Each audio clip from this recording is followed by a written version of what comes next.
Welcome to a special announcement episode of It's a Mimic, where you never know what you're gonna get. I'm Megan, and with me today is Adam, and we're gonna get to know a little bit more about him. In this quick episode of the It's a Mimic podcast, Adam is gonna roll the dice a few times, and then answer 10 questions or so that you, the listeners, can get a better understanding of who your hosts are and the unique experiences they're going to bring to the table during our next iteration of the It's a Mimic podcast. But before we get started, let's get into 3 of the most important questions. Number 1, Adam. Number 1. What's your professional background and what do you do for work? By the broad strokes.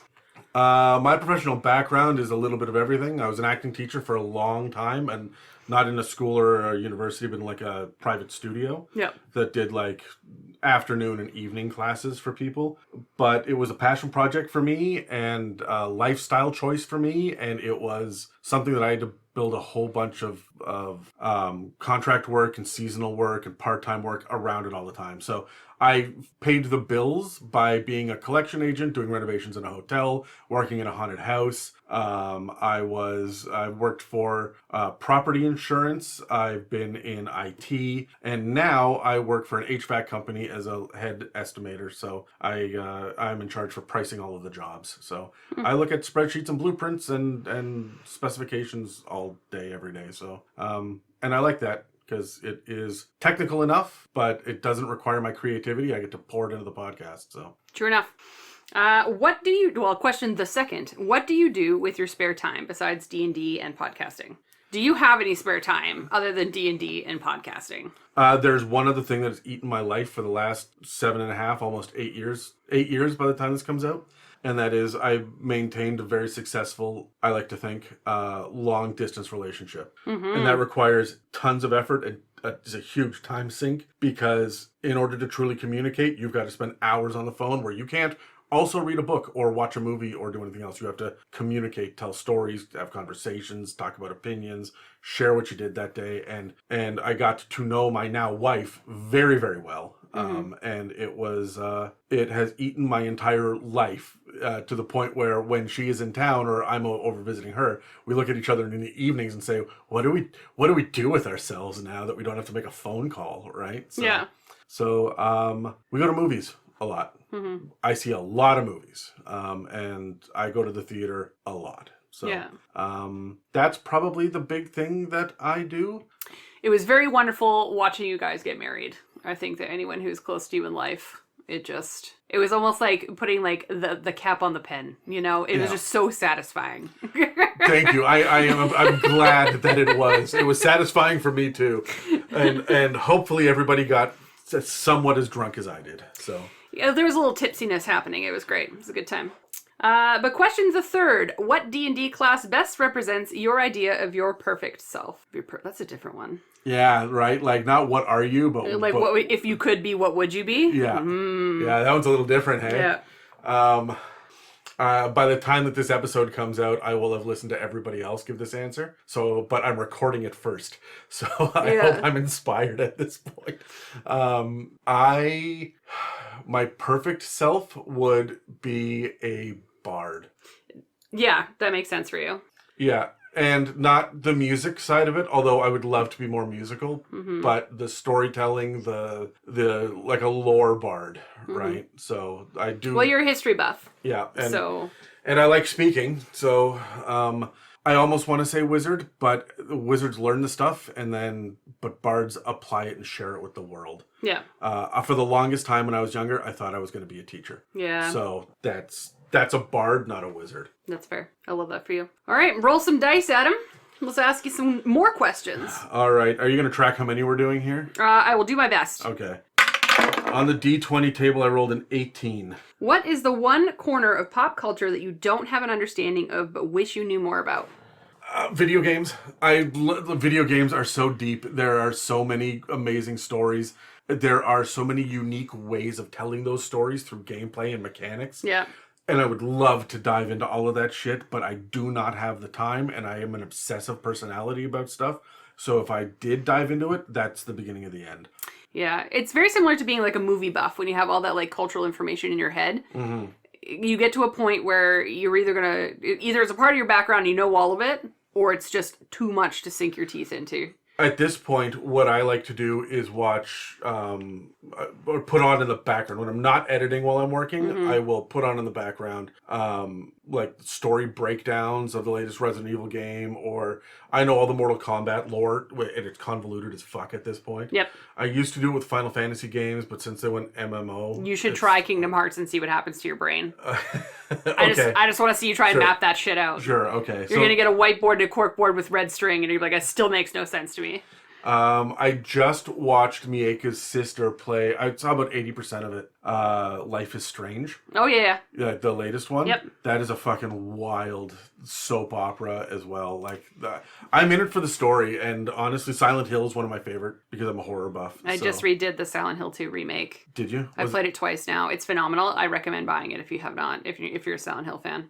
I have a N64, and I got it like 3 years ago, and I've plugged it in twice, and I am so eager to get into it, but A Perfect Dark is one of the games that I have there, and I just know that's going to eat my fucking face for a whole... Hey man, the Temple was a classic arena. Right. All right, roll again, my friend. Roll again. 1. You rolled a 1. All right, what is your hottest take about anything? I wrote this one hoping, because I wrote all these, I wrote this one hoping that it would stump people, and it's going to stump me here. My hottest take is... I don't know how hot these takes are. I'm trying to think. A lot of it's like pop culture. All right, I got a hot take for you. Everyone should pay their debts. The system sucks. Capitalism is broken as fuck, and I don't agree with the way that creditors come after people and whatnot. But stop fucking damaging your credit based on principle. Pay your fucking debts. Do your future self a favor and pay your fucking debts. I see what you're getting at. Yeah, that's my hottest take, because everyone I know is like, fuck the system. And of course, I can't speak to like student loans or anything. I don't have any of those, but like, and I know that's an undertaking. Yeah. But I think my hottest take is like, sometimes you need to bite the bullets to come to the system and make the system work for you, so that you can then use your influence to change the system if it comes up. But being broke as fuck and declaring bankruptcy does not fix the system. It's fair. All right, roll again. I don't think anyone was expecting that. You came out of nowhere. Yeah. 10. What did you want to be when you grow up, when you were a kid? I wanted to be the latest explorer of the Amazon jungle. Amazing. And my grade 3 teacher looked me square in the eye. No, grade 4 teacher looked me square in the eye, and he said, "That's not realistic. You need to pick a regular job. No one explores anymore." And so I got so mad about that I like doubled down. It was all about the rainforest for like the next 5 months, and I would not let it go. But that guy was just built on squashing people's dreams. Yeah. But then shortly thereafter, Jurassic Park came out, and I wanted to be a paleontologist, and then I wanted to be an astronaut. All the regular kids stuff from the 90s. But for a little while, I wanted to explore the Amazon. As an adult, that is unrealistic, and I never should have done. Yeah. Like I would have died. You would have been a completely different person if that happened. Yeah. Dead. All right, roll again. 14. If I were to offer you the Matrix pills, where the red one offers you the absolute miserable truth and the blue one allows you to continue your life as is, not knowing that the world is more terrifying than you know, which one would you choose? I would choose ignorance is bliss. Really? Yeah, I would. I would choose ignorance is bliss, because every once in a while I learn something that I wish I could fucking unlearn. That's fair. It makes... I don't know what it is. The world just seems darker and darker and darker all the time anyway right now, and every once in a while I learn about a fucking garbage island that's out in the middle of the Atlantic, right? And I'm like, I was living my life just fine without that depressive nonsense. Knowing right? that existed, yeah. So, yeah. Sometimes I do wish that, like, when you just meet those kinds of people and you're like, I wish I could live in ignorant bliss the way that you do. Oh, yeah. There are some of my exes. Fair enough. Ignorance is bliss sums them up. But let me just say, like, if I'm going to have the knowledge and not be able to use it, that's the Cassandra curse from Greek mythology, right? Yep. I couldn't fucking handle that, right? So it's a hard thing to have. Yeah. All right, dice. Dice. Yellow this time. I rolled 1 again. Oh, well. 16. 16. What is one creative artistic thing that you wish you were better at, and why aren't you giving it more time and energy? I'm not supposed to roll these for myself. These are hard questions. I wish I was better at drawing. Yeah? Yeah. Not necessarily painting or color or any of that stuff, although it's interesting to me. I wish I could sketch. I see how the world is, and I want to be able to interpret that onto page, and it is one of those things that has held me back, and I've just always been like, I wish I knew someone that could draw so we could do this kind of thing. If I'm editing a podcast, I would love to be drawing scenes from our D&D campaign and then like creating a little collage and working on them over the span of the campaign. So at the end, I can be like, look at all the shit we did. Yeah. I will never be able to fucking do that. I can't draw a person. You think I can draw Loxodon? Fuck. That's right? fair. So I wish I could draw. Yeah, I remember during the pandemic when I was playing L5R online, we'd be playing online, so I'm sitting at my laptop, and when you're playing online, you kind of have to sit there and wait your turn. So there's a lot more of that than when you're playing in person. And so it'd be an 8-hour day of sitting there at my laptop. So I'd have a sketchbook out and I'd draw little scenes of what we were doing. Yeah. So on and so forth. And just like quick sketches and things like that. But it was interesting. Like, it was a neat thing to be able to do. Yeah. But I wouldn't be able to do that at a table with human beings sitting beside me. No. It was only because it was the product of what we were doing. But yeah, I hear what you're saying. No, and I don't get into it because there's only so much time for so many hobbies. It's true. So you're not wrong. All right. Oh, again. We're on question 7, by the way. 2. In your opinion, what has been the most important invention or discovery in human history and why? I want to say the written word, but probably the idea of mathematics. The idea of quantifying and changing what the quantity of things are. Mm-hmm. That's so big. It led us to trade and currency. It led us to the world that we're in now, and the idea of development of economics, science, physics, all of it. Yeah, I would say mathematics, but fuck, I want to say language because you almost need language first before mathematics. But there are a lot of creatures that exist out there that can communicate with their own kind of languages, but they don't have math. The thing that's holding, in my opinion, the thing that's holding gorillas back, they can't do complex math. True. Right? But they can communicate, they can sign, they can quote unquote speak. So. Yeah. All right, question 8. Yeah. Roll it in the dice holder. Sorry, I pulled a Casey on that. 6. What is something that you are secretly really proud of that almost nobody in your day-to-day life really knows? In my day-to-day life, it's interesting because when I started the podcast, it was such a secret. Yeah. And now almost everyone in my life is somehow tangentially related to it in some way. Okay. Because I've surrounded myself with D&D people and nerds, and a lot of my other friends have just kind of fallen by the wayside. Yeah. What's something that most people don't know about me? I won a screenplay award at a film festival. That's cool. Yeah. That's neat. Is it somewhere on the internet people can watch it? I don't think so anymore. I do have copies of it myself if people desperately wanted to watch it. People write in so that we get to see it. Yeah, but not the listeners because I don't even really have an IMDb page with any of my shit on it. It was so indie and so little. That's fair. But I went to a film festival and I won the best script and screenwriting award. So there you go. Yeah. Nice. One more. One more? One more? One Two more. Well, we're at 8. That was so 8. So here's 9. We just did that one. We did 6. We did 6. 12. At your funeral, what is one song you absolutely needed to play, and what's the one song you'll forbid them from playing? The one song that I would forbid them from playing would be I'll Be Missing You by Puff Daddy. I remember that was such a fucking trope for a while there that it was played at wakes and stuff. Yeah. And I'm like, I don't think anybody's probably done that in the last 10 or 12 years, but I would vomit.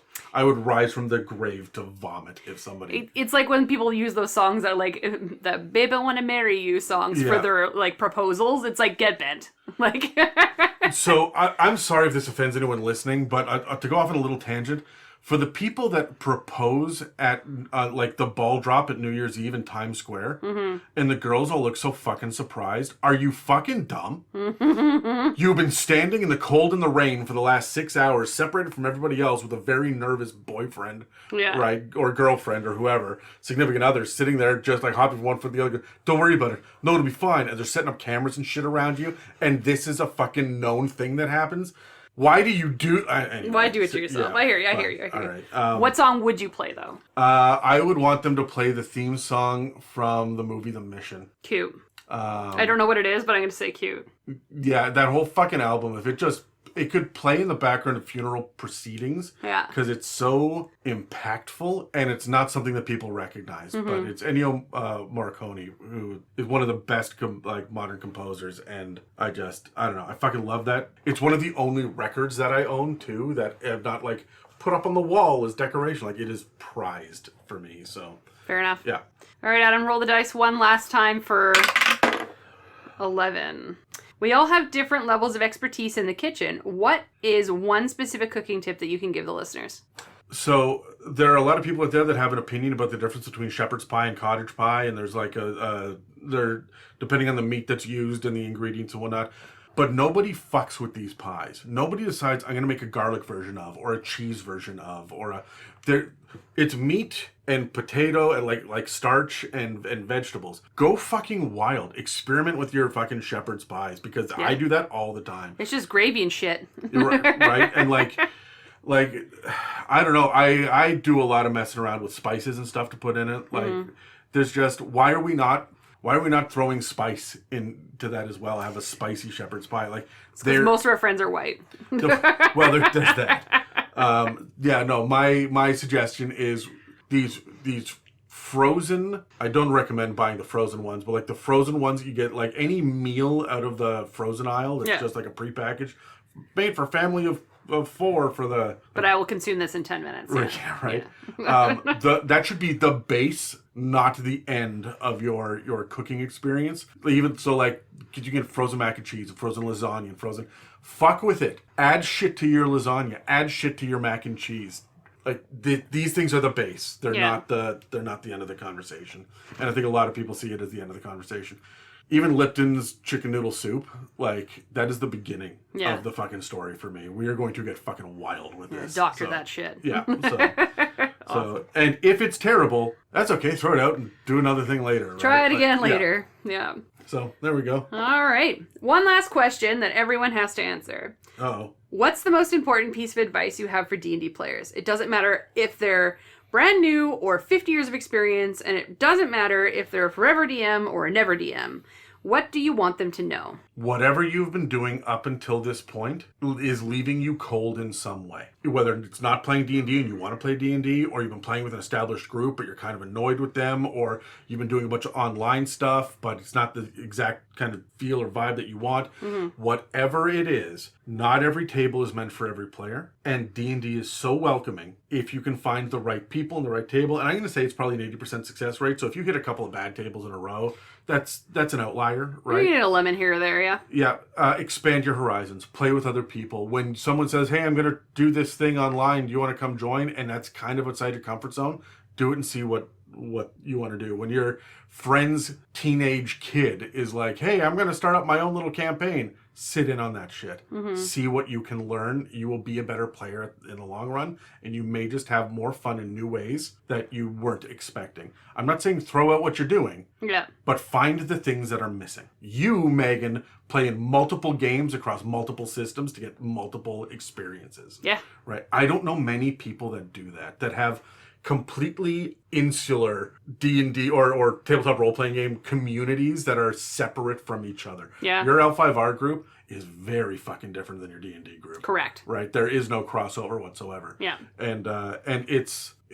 D&D should not be... Like, I found a table is great. That should not be the end of the story. No, I agree. Broaden your horizons, folks. Yes. All right, that's all for this Meet the DMs episode of It's a Mimic. Please take a second to engage with a like, follow, comment, and review to help push our engagement. And don't forget to subscribe to find future inspirations for your campaigns. If you'd like to support us, we have a store with some merch and a donate button on our website, itsamimic.com, as well as a Patreon. This episode and others can be found on Spotify, Apple Podcasts, YouTube, and most other podcast apps. Thanks for listening to It's a Mimic, where you never know what you're going to get.